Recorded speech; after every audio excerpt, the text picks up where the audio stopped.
Assalamualaikum. Ketemu lagi ya.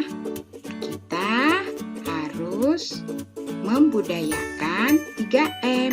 Apa itu 3M? 3M adalah 1. Mencuci tangan dengan sabun dan dibilas dengan air yang mengalir kurang lebih 30 detik sampai bersih ya. Yang kedua adalah menggunakan masker. Menutup masker dari hidung hingga mulut. Dan yang ketiga, menjaga jarak apabila kita berada di kerumunan atau keramaian. Kenapa kita harus membudayakan 3M? Karena sekarang masih masa pandemi COVID. Nah, sebelum kita mulai pelajaran ini, ada baiknya kita berdoa dulu. Berdoa menurut agama dan keyakinan masing-masing. Berdoa dipersilahkan.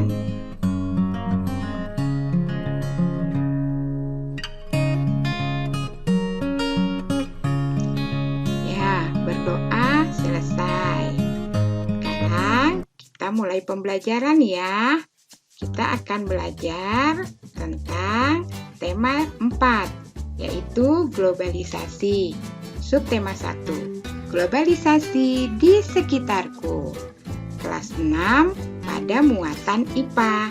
Semoga pembelajaran kali ini membuat kalian menyenangkan. Apa yang kita pelajari? Yang kita pelajari adalah energi listrik. Apa itu energi listrik? Energi listrik adalah energi yang timbul karena adanya arus listrik yang mengalir melalui hantaran. Sumber utama energi listrik adalah pembangkit listrik.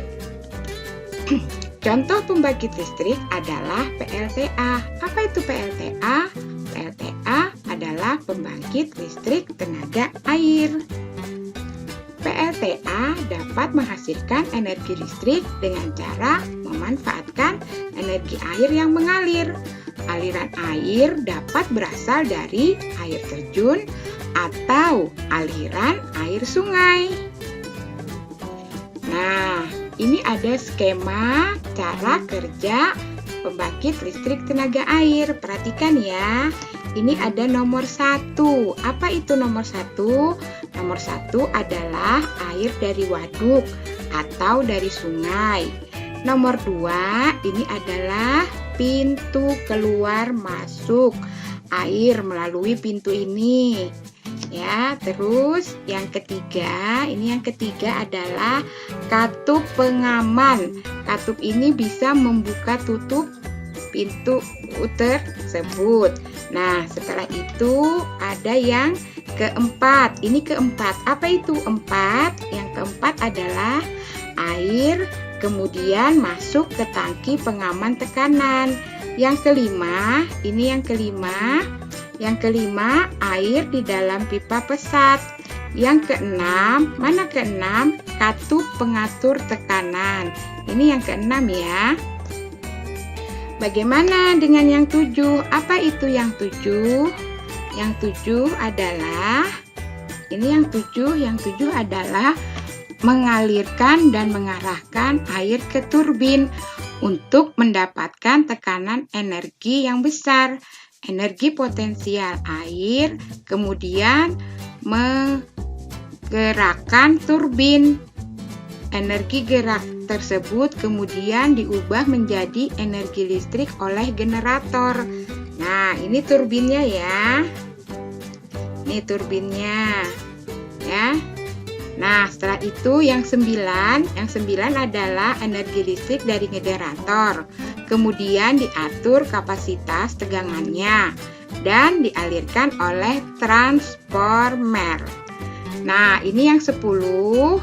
Yang 10 ini adalah energi listrik yang kemudian dibagikan ke konsumen oleh saluran transmisi. Demikianlah skema kerja PLTA.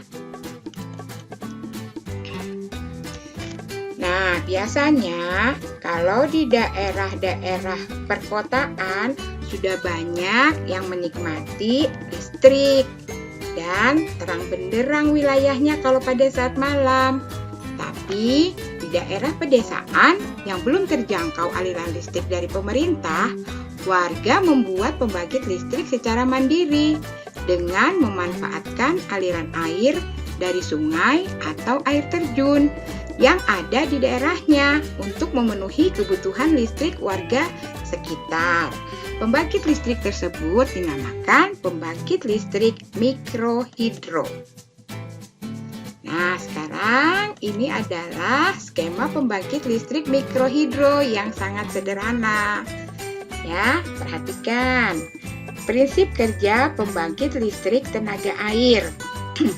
Aliran air, ini aliran air sungai atau air terjun, ya, berfungsi untuk menggerakkan kincir air nih.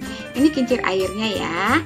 Setelah kincir air bergerak, fungsinya untuk memutar turbin. Nah, jadi kalau ini kincir bergerak, akhirnya turbinnya juga berputar. Nah, turbin, apa fungsinya turbin? Untuk menggerakkan generator atau dinamo. Mana generator? Ini generator atau dinamonya ya. Nah, generator berfungsi untuk mengubah energi gerak atau kinetik menjadi energi listrik. Nah, usahakan kemiringan air itu 25 derajat. Nah, setelah ini dihasilkan listrik, maka dapat disalurkan ke rumah-rumah. Jadi, komponen pembangkit listrik mikrohidro adalah aliran air sungai dengan kemiringan 25 derajat, kincir air, turbin, dan generator. Itulah komponen-komponen pembangkit listrik mikrohidro.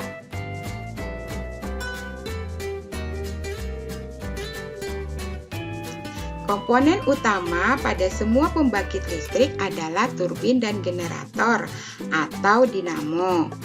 Turbin harus bergerak untuk menghasilkan energi gerak yang kemudian diubah menjadi energi listrik oleh generator atau dinamo. Sistem penyaluran tenaga listrik. Ya, sistem penyaluran tenaga listrik ini yang pertama, energi listrik dihasilkan oleh pembangkit tenaga listrik ya.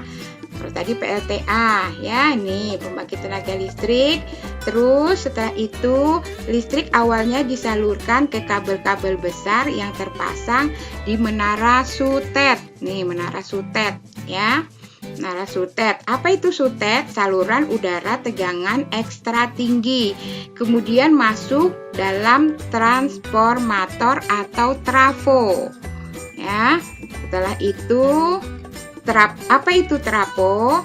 Trafo merupakan alat listrik yang berfungsi untuk menaikkan atau menurunkan tegangan. Pada tahap ini energi listrik dinaikkan tegangannya. Nah, setelah itu energi listrik disalurkan ke pabrik-pabrik industri. Salurkan ke pabrik-pabrik industri ya. Setelah kemudian masuk kembali ke dalam transformator atau trafo untuk diturunkan tegangannya. Nih, masuk ke trafo lagi di sini, ya. Setelah itu, energi listrik tegangannya sudah diturunkan. Nah, setelah diturunkan, baru bisa disalurkan ke gedung atau perkantoran atau rumah-rumah. Begitulah sistem penyaluran energi atau penyaluran tenaga listrik. Komponen utama pada proses penyaluran energi listrik adalah sistem transmisi, sistem distribusi, serta transformator, penaik dan penurun tegangan. Penyebab terganggunya proses penyaluran listrik seperti pada gambar berikut. Nah, ini ada beberapa sebab yang terjadi apabila saluran listrik terganggu.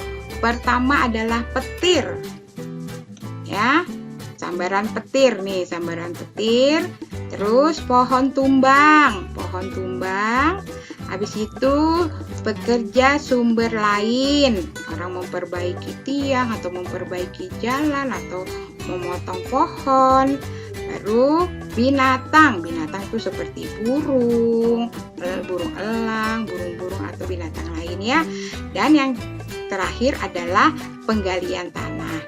Jadi inilah penyebab gangguan yang bisa mengganggu saluran atau transmisi sistem distribusi listrik. Nah, demikianlah anak-anak pembelajaran kita kali ini tentang energi listrik. Semoga pembelajaran kali ini membuat kalian menyenangkan. Dan mohon maaf apabila ada kata-kata yang salah ya. Tetap semangat dan jaga kesehatan walaupun kita belajar di rumah. Ibu akhiri, kurang lebihnya mohon maaf. Wassalamualaikum warahmatullahi wabarakatuh.